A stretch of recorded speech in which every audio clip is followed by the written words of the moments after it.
ரெக்கையுள்ள குஞ்சு இது, கூடு ஒண்ணும் தேவையில்லை. புத்தியுள்ள பிள்ளை இது, கெட்டு நிக்க போவதில்லை. தாயொருத்தி இருந்தா ஒரு தந்தை உண்டு கேளம்மா.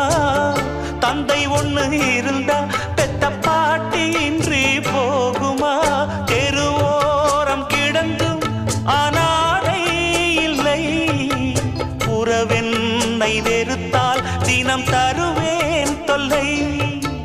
கெட்டாலும் பட்டாலும் உன் பேரன்தான். என்னடி ஞான பெண்ணே, உண்மை சொல்லடி ஞான பெண்ணே. நடந்தால் 2 அடி, இருந்தால் 4 அடி. நடந்தால் 2 அடி,